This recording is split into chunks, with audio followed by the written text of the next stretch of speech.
My mother and I moved into a new house.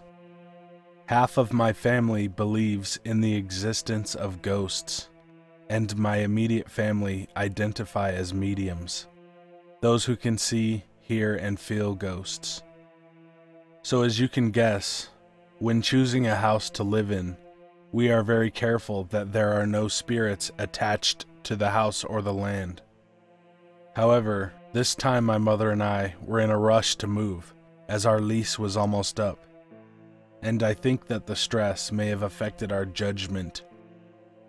I was 14 at the time and was excited by its fresh white walls and spacious rooms. The day after the move was when things started happening. I got up at 7 a.m. to get ready for school. The bathroom was right by my room at the end of the house. As I was brushing my teeth, I heard footsteps coming from behind me. Assuming it was my mom, I yelled, "Good morning," but got no response.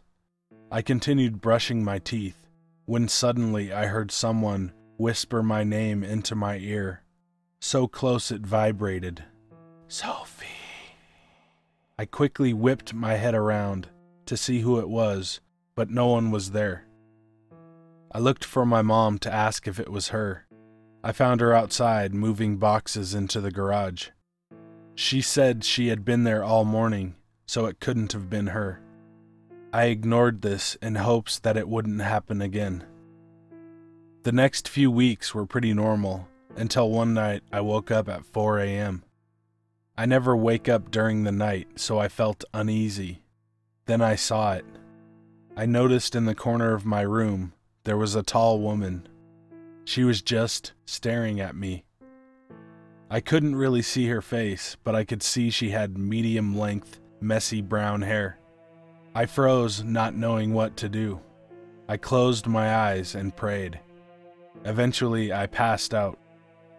The next morning I told my mother, but she refused to listen.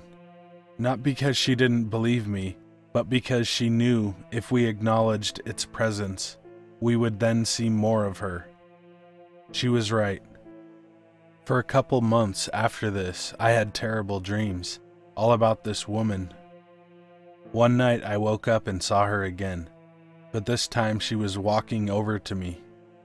Frightened, I pulled the blanket over my head. I could hear her breathing, almost on top of me. I didn't know what to do, so I reached my hand out and grabbed my phone off of the bedside table. I called my mother, crying, asking her to come in and save me. That morning when I woke up, I was so scared because it was so vivid. When I looked down, I saw my phone was lying right next to me. I asked my mother if I had called her, and she said, "No, what are you talking about?" Many strange things happened after that. Hearing loud breathing coming from my closet, finding objects in different places to where I left them, and hearing my name being called out while in the shower. Understandably, I started sleeping in my mother's room. There was a painting of Jesus on the wall, which made me feel safe. It was then that my mother decided to accept what was happening and did the best she could to protect us. The minute my mother did this, things started happening to her. She would tell me that while I was at school, she saw the woman sitting on the couch, standing outside in the garden, and hiding in the laundry room. My sister came to visit. She decided not to tell us that she had also seen a woman in the house, so she didn't say anything until she left. We told her about everything that had been happening, and she suggested we tell it to go away. The day after my sister left, my mom and I stood in the lounge room and yelled out, "Go away, you are not welcome here." After we said it a couple times, my mother gave me a horrified look. I said, "What? What's wrong?"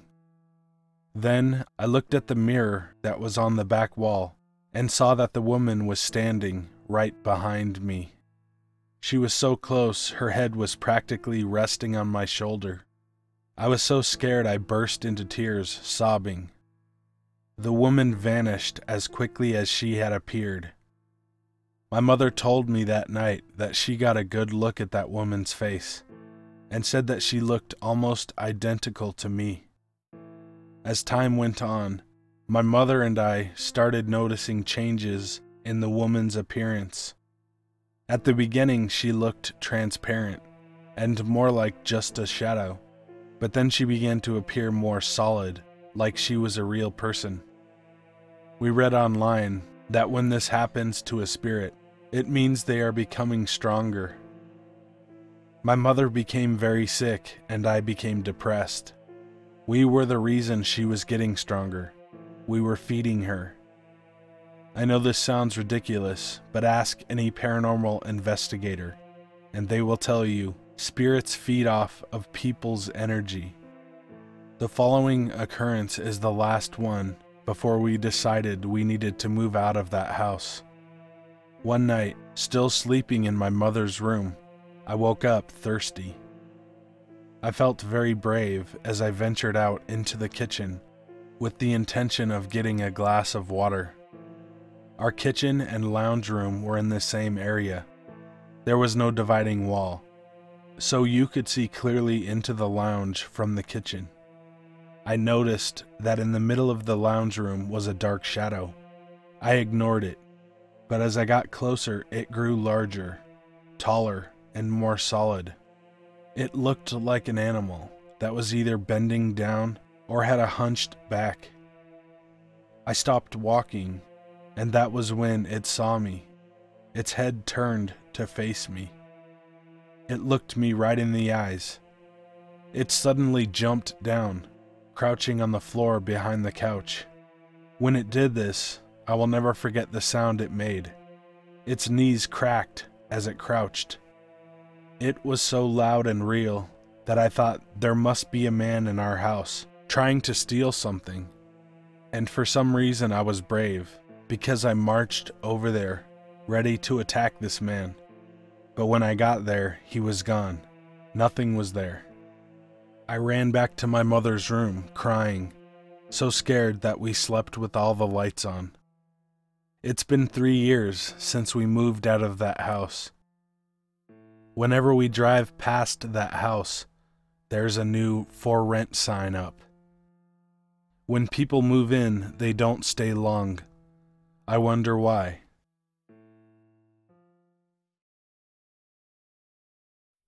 I'm a 16-year-old British girl. The event that took place happened around 7 months ago. I was at a party with my friends, and some cute guy came over to dance with me. At first he was twirling me and being really gentlemanly, but the more we danced, the more touchy he became. It didn't worry me at first because we were both tipsy, but then he started trying to lift up my dress. I pushed him off and called him a perv. The next couple of songs, I danced alone with a bottle of berry cider in my hand. I went upstairs to pee, and when I turned around, I saw the guy from earlier. I ran into the bathroom and tried to close the door, but he overpowered me and shoved his way in. He locked the bathroom door and pushed me against it. I feel my heart racing, and I try shoving him off. "You scream and I'll cut that pretty little face of yours." I keep my mouth shut and let him kiss me. He yet again lifts up my dress and looks at my tattoo. It's a memorial tattoo my uncle did for me about my grandpa, so it's pretty precious to me. He ran his fingers over it and then put his face right up to it. He whispered something and began licking my tattoo. I felt myself getting dizzy. He stands up and uses a pocket knife to cut the side of my dress, exposing my underwear. Screaming, I shove him off of me and somehow unlock the door. I ran downstairs to my brother Charlie, and he tries to calm me down. Charlie and the rest of his friends go upstairs and soon return with the guy, and they throw him into the street. Turns out the guy was from one of our rival schools and came here to try and rape a girl. That girl would have been me if I hadn't been able to escape. Since then, Whenever I go to parties, I make sure one of my friends comes to the toilet with me, just because I'm scared that guy, or a guy like him, will be in there.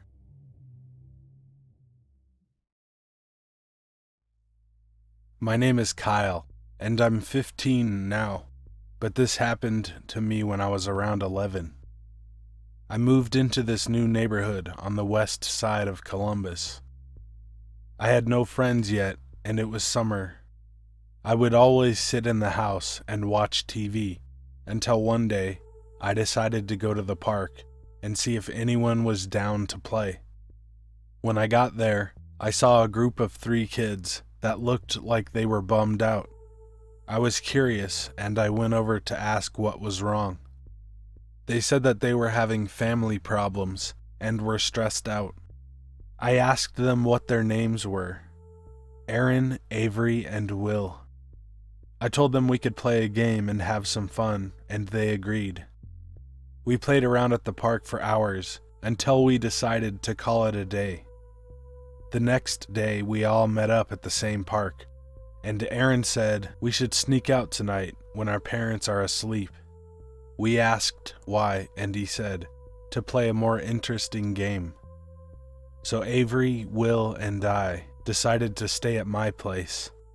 It was around 1:30 in the morning, and we all went to the park. We waited about 30 minutes, and finally Aaron came, with a box in his hand. We asked him what it was, and he said it was a board game he found in his attic. He also brought 4 small candles and a lighter out of his pocket. We asked him what those were for, and he said we needed them for the game. We didn't care, so we looked at the box, and it was called Ouija. Then he said we can talk to ghosts if we play this game. We were young and curious, so we did. As he was setting it up, I started to get an uneasy feeling in my stomach, but I ignored it and just went along with the game. So placing 1 finger from each player on the game piece, each person asks, "Is there anyone that would like to speak to me?" Aaron went first. We waited. No answer. Will was second. No answer. I went third. Yes. Finally, Avery went fourth. Yes. We thought one of us was playing around, so each person got to do it alone. I wanted to go last, so we waited on a bench talking. Soon after, Aaron came back and said nothing happened. Same with Will. Avery took longer though. We were all waiting for like 20 minutes. He finally came back with an expressionless stare on his face. We asked what happened, and he said he was talking to his dad that died a couple months earlier. I was kind of freaked out by it, but I went and did it for myself. I asked the board, "Is there anyone that would like to talk to me?" It was silent for a moment, until slowly the piece started to move to yes. I was both creeped out and excited at the same time. So I asked it what its name was, and it spelled out Lucas. I asked if it was a ghost. It went to no. Puzzled, I asked, "What do you mean, you're not a spirit?" I moved it back to the middle, and it went back to no. So I asked if it was bad. It said yes. My heart dropped. I moved it back to the middle and asked in a faint voice, "Are you a demon?" It said yes. I was basically pissing my pants now, and I asked if it could prove it. It stayed still, and then it spelled face. Confused, my face started to hurt, and I moved my hands to feel my face. I was bleeding. I started crying and yelling. My friends immediately ran to me and asked what was wrong, but then they looked at my face and started freaking out. They said there was a cut on it. We blew out the candles and put the Ouija board up. Aaron threw the board into a nearby river, and he said he was sorry and went home. The rest of us decided to go back to my house and call it a night.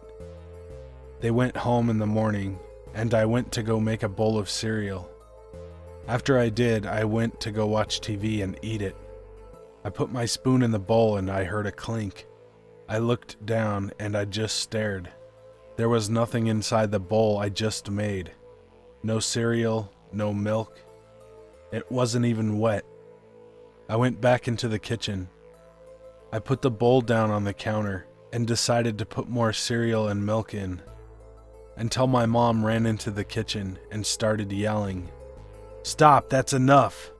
She asked me what the hell I was doing, and I looked at her confused. I looked back down at the bowl and saw a mess. There was milk and cereal everywhere, as if I was a baby trying to make it. I looked back and my mom was gone. Feeling bad, I went to her room and told her sorry for the mess. She looked at me puzzled and asked, "What mess?" I told her that she was just upstairs and was yelling about the mess I'd made. She said, "You must have been imagining things, dear," and asked what that cut on my face was. I told her I accidentally ran into the door at night when I went to go pee. She said okay and sent me out. To this day, I feel as if something is following me around.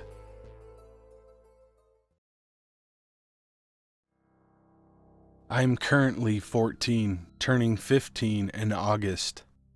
I'm a female and pretty tall, but not too big. I seem to attract very negative spirits, or demons if you like. I don't really like to tell these stories because most would call me crazy, or tell me that it's in my head. I moved into an old house about 2 years ago with my mom, my stepbrother, and his dad. I never really had a father, and my brother's doesn't count. Anyway, I have always been somehow connected with the spirit world, and have been able to see or sometimes hear them. When I moved in, I didn't sense anything bad or evil. I was 12 at the time.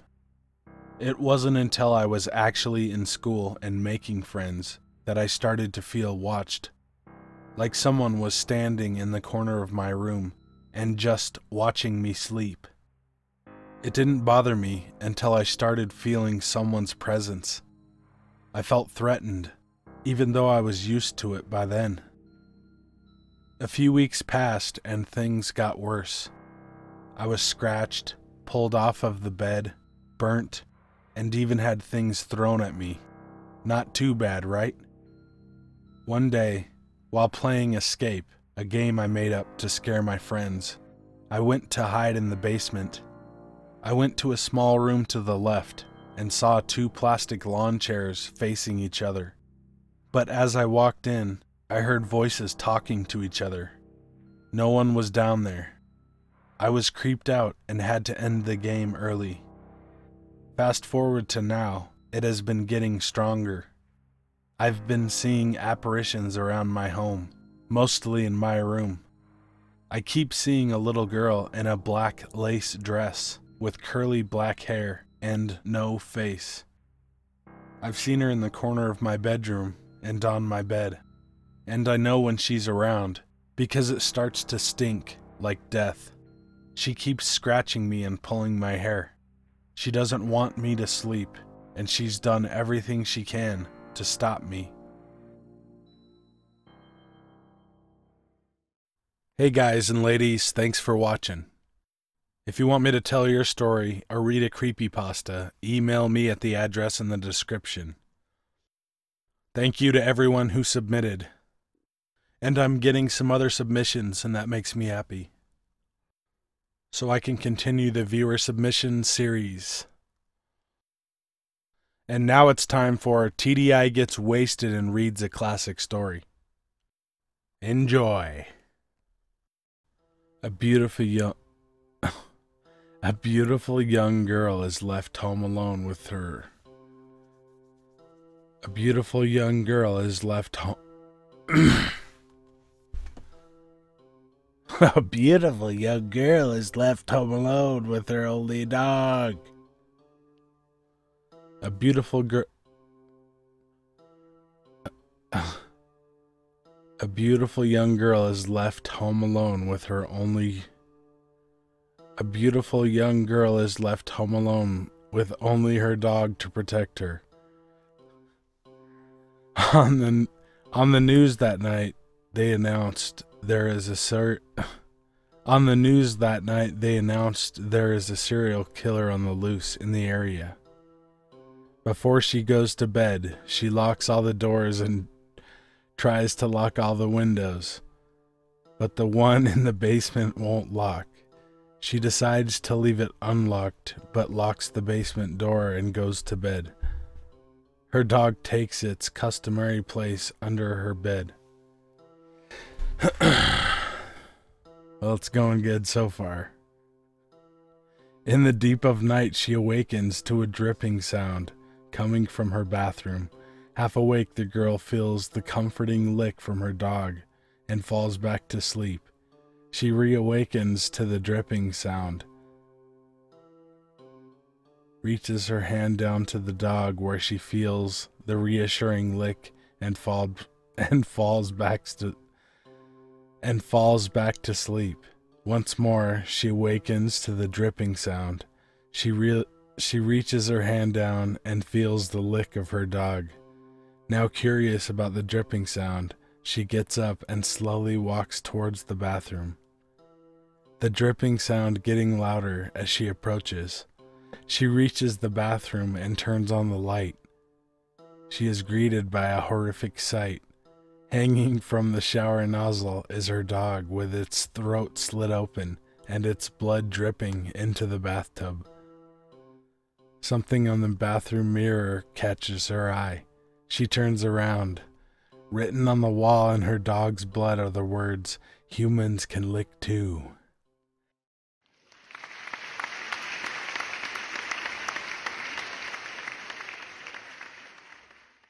Be good to animals, even people. See ya. Ja, snämmar, björksbus, rish. Following me around. To this day, what the fuck? Why is it doing that? What is the fucking problem? God damn.